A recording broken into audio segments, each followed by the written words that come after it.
Бриллиантовый кладовой можно только в составе экскурсии.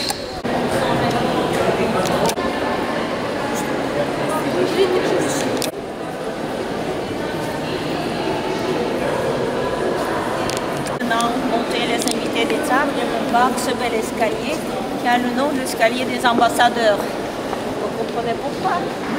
Au cours des réceptions, il y avait beaucoup d'ambassadeurs. Donc c'est l'escalier principal du palais d'hiver. Voilà. L'escalier qui a gardé le style initial, le baroque russe, fait encore au XVIIIe siècle. Au XIXe, on a tout reconstruit à l'intérieur au XIXe parce qu'on a eu un incendie de 1837 qui a détruit ici à l'intérieur. Il a fallu tout refaire. Et l'architecte Stassov était chargé à reconstruire. Il travaillait aussi à Tsarskoye-Selo pour Alexandre Ier. Il a fait quelques salles après un incendie là-bas, mais aussi exprès pour Alexandre. Et il était chargé de la construction de ce palais. La tâche était de reprendre le style d'avant, le style des années précédentes. Et pour rappeler une des salles du palais que vous avez visité, Palais Catherine à Tsarskoye-Selo. La peinture s'appelle Le Triomphe des Dieux. Les torches, voilà, bon, l'électricité, c'est produit à Saint-Pétersbourg, à la brasserie de Saint-Pétersbourg, vous voyez, la verrerie marche bien. La manufacture de porcelaine marchait très bien depuis le 18e. Donc on a ça vient de l'Europe, on a une Novgorod, il a battu le Suédois au bord du fleuve, voilà, à 30 km d'ici. Et il a pris ce surnom de la Neva, Nevski. Et il a été très aimé, il est devenu le saint, le protecteur de la Russie, le protecteur de cette région. Donc Saint-Isaac, c'est le point culminant, je vous ai dit 16 tonnes de malachite et 2 tonnes ici, c'était déjà beaucoup, c'était même énorme. La salle a été aménagée juste après l'incendie de 1837, donc début années 40. Salon de l'impératrice, de l'épouse de Nicolas Ier, Alexandra, qui recevait ses propres invités. Mais historiquement, c'était la salle du trône que l'on vit ici. Que Catherine déjà avait fait déplacer. On a pris après la Révolution, mais le reste, c'est du palais impérial. Et justement, à la mode du 19e, le lustre du trouble reflet dans la machine. Petits morceaux, hein, c'est presque toujours des tout petits morceaux du plaquage, même ici. Voilà.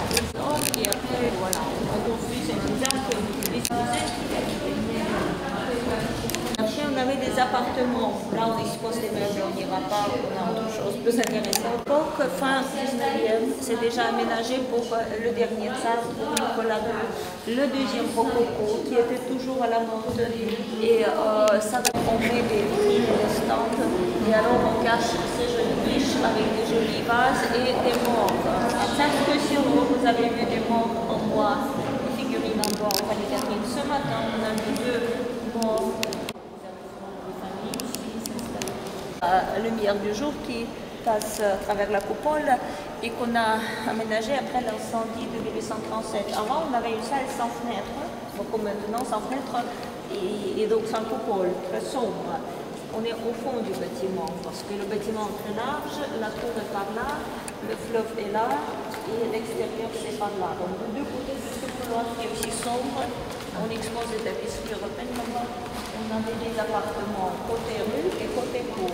Alors, les tsars avaient toujours les portraits des membres de famille et des tsars précédents.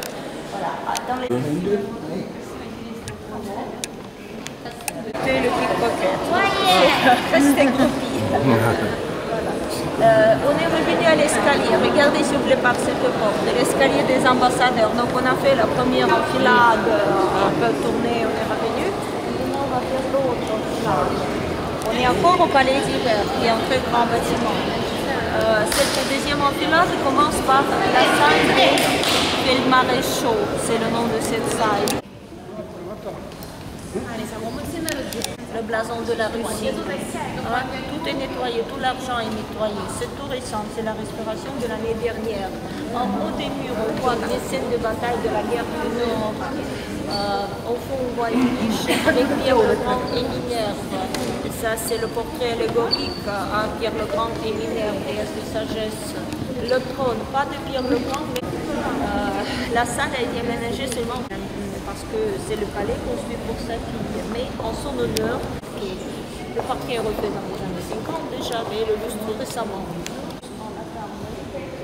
Ah.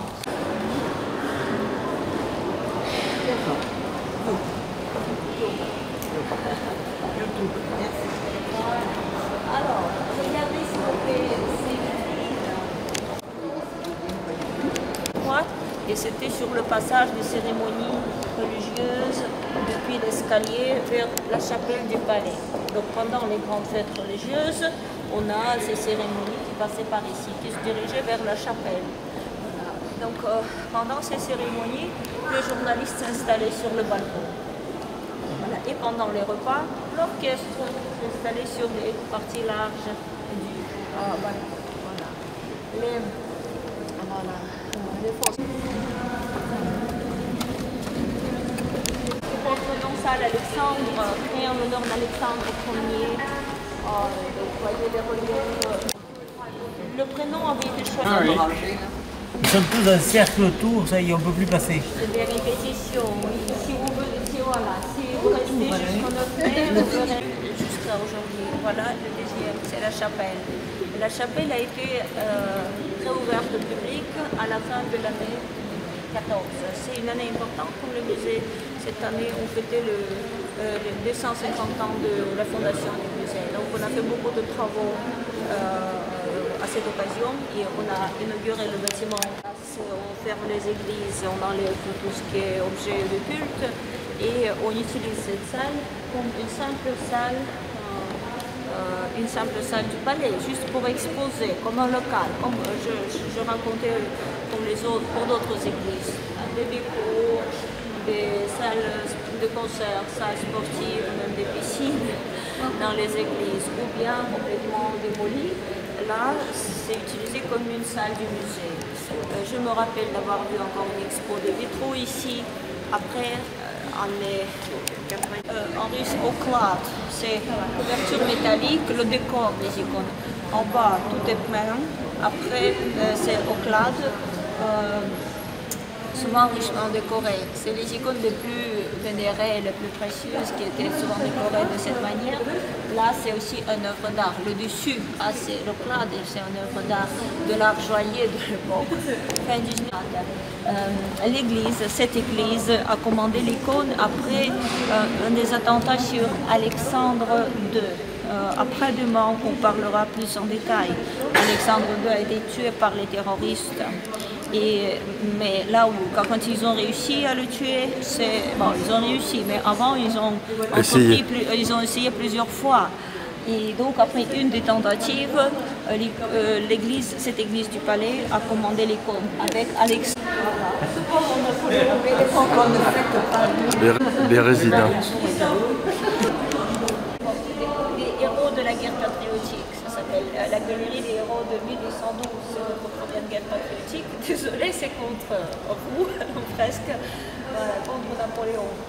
On crée beaucoup de monuments. Vous avez déjà vu à la place la colonne, le bâtiment avec l'arc de triomphe, la salle pour Alexandre Ier et cette galerie commandée par Alexandre Ier.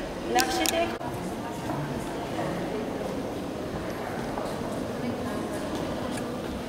c'est un membre italien, membre de Carrare, avec la bronze dorée, donc blanc et doré, blanc et doré. Ah, ça c'est pour elle. Elle reçoit vers la fin de sa réunion. C'est une espèce de galerie, vous voyez les fenêtres de deux côtés. On a rajouté cette salle après avoir construit ces pas-là, les éclats de tête, le blason de la Russie.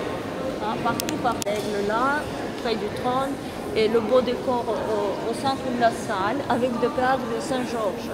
Et en plus, sur chaque aigle, on représente Saint-Georges terrassant le Grand Tronc en bas-relief.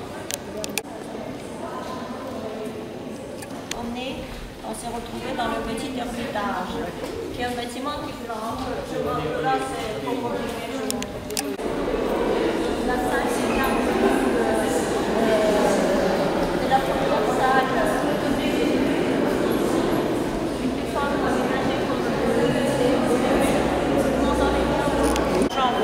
Bernadette et il a proposé à Catherine II d'accepter les tableaux. Il a bien accepté. C'était une collection préparée par un marchand, son nom est Otzkowski, pour le roi de Prusse, mais donc sans argent, je ne peux pas payer. Ils ont proposé à Catherine. Elle a accepté. Et c'est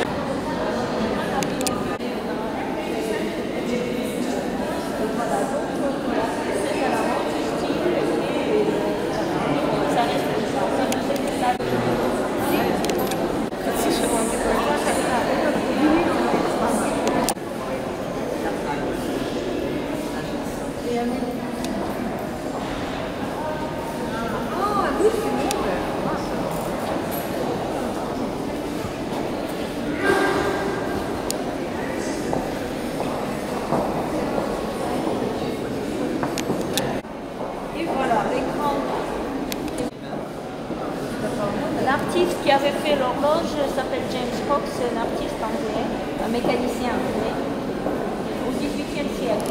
C'est le siècle de la mécanique. Potemkin, le prince Potemkin achète l'horloge pour sa collection, pour son palais, et c'est aussi un des amis de Catherine II. Et à sa mort, Catherine II, à la mort de Potemkin, et achète l'horloge pour sa collection. C'est à l'Ermitage depuis l'époque de Catherine. Pour transporter, ce n'était pas facile depuis l'Angleterre ici. On a démonté, on a emballé, mais après il fallait savoir monter et faire marcher le mécanisme. Un autre mécanicien intervient, Polypine, son nom. Ivan Polypine, c'est un nom connu.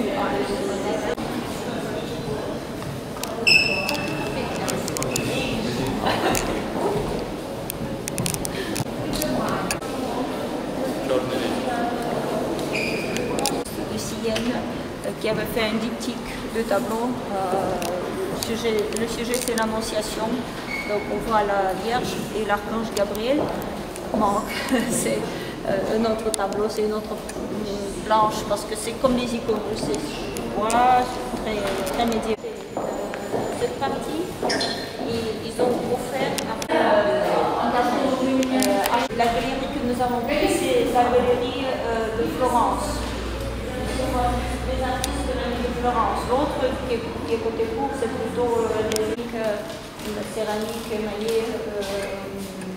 Pendant plusieurs années, et même plusieurs générations, les artistes ont travaillé dans cette...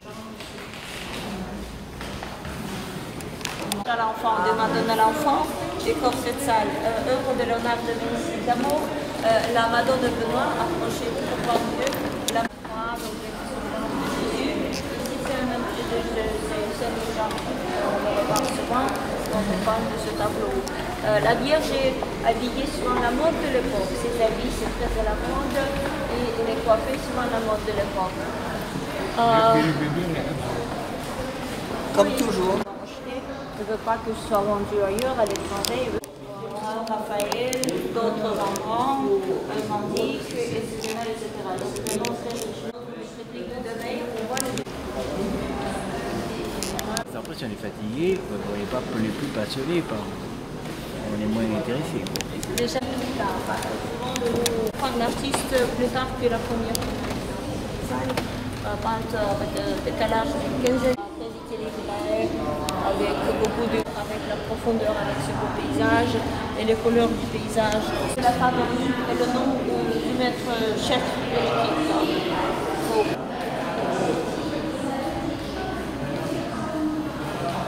Nous avons ces loges à Saint-Pétersbourg. Le même architecte qui a fait le théâtre a parti d'un grand bâtiment. Maintenant, ça fait partie du nouvel Ermitage. À l'époque, il a voulu faire un musée moderne, plus grand et plus moderne. Et il invite un architecte allemand, Leo von Klenze, qui avait de l'expérience dans la construction des musées. Il avait fait la Pinacothèque à Munich. Ça, il a invité en Russie de construire ce bâtiment. Il est l'architecte principal, il a fait le projet global, après il repart chez lui. Les architectes russes surveillent les travaux et rajoutent certains détails qui paraissaient nécessaires. Voilà, c'est un beau bâtiment, donc digne d'un musée impérial. Vous voyez les grandes salles, fait dans l'esprit de l'époque et dans le style de l'art qui est exposé ici. Nous sommes dans la salle de l'art italien. Le nom de la salle de Raphaël, parce qu'il y a deux Raphaël ici. Les deux Raphaël de l'Ermitage sont dans cette salle, ou la salle de la céramique italienne. Dans cette belle vitrine, on a la céramique des plats, des vases qui proviennent de villes différentes d'Italie. Voilà, donc puisqu'on exposait l'art italien, on a fait dans l'esprit italien. Vous voyez, le plafond en caisson, le reflet dans le parquet, très italien. Les vitrines sont très jolies, c'est des anciennes vitrines. Derrière nous, on a un dessin de la collection de l'Ermitage. Au début, c'était sur Vierge l'Enfant et Saint-Joseph porté une barbe. Ouais. Ensuite, tandis que les autres, ils ont des traits abstraits.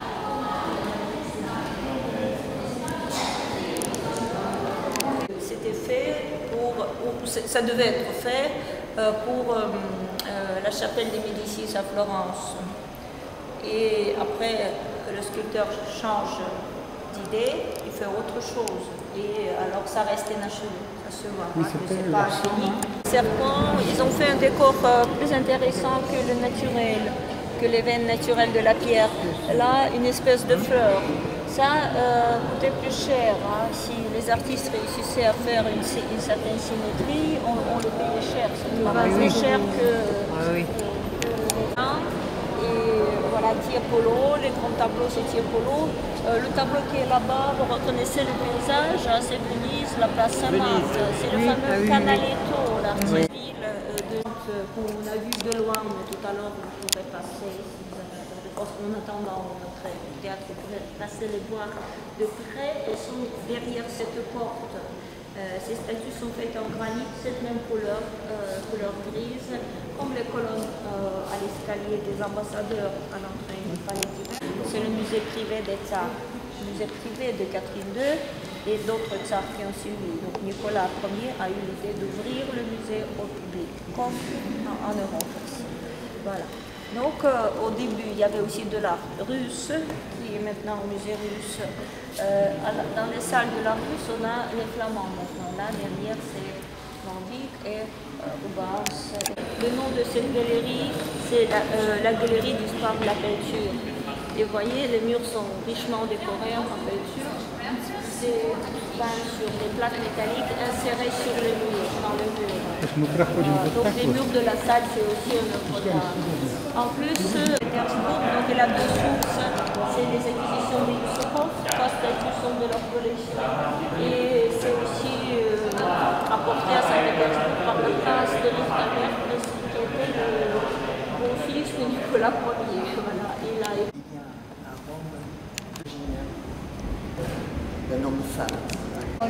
on a commencé à collectionner cette peinture avec Napoléon, grâce à ses campagnes en Espagne. Et on a des noms comme Velázquez, par exemple, comme Urbain, comme Murillo, plusieurs toiles de Murillo qui sont de très haute qualité. Mais c'est pas Rembrandt, grand artiste hollandais, très apprécié à l'époque de Catherine II. Ça explique aussi pourquoi il y a autant de toiles de Rembrandt. La mode de l'époque, ça coûtait cher, c'était bien vendu, c'était dans les collections les plus riches que Catherine II voulait acheter, les plus. Voilà, ce tableau est connu pour la technique clair-obscur. La deuxième femme, à la mort de Saskia, donc après la mort, donc voilà, il a une autre, et leur fils présenté aussi dans le berceau. Par exemple, c'est quelqu'un qui habitait dans le quartier.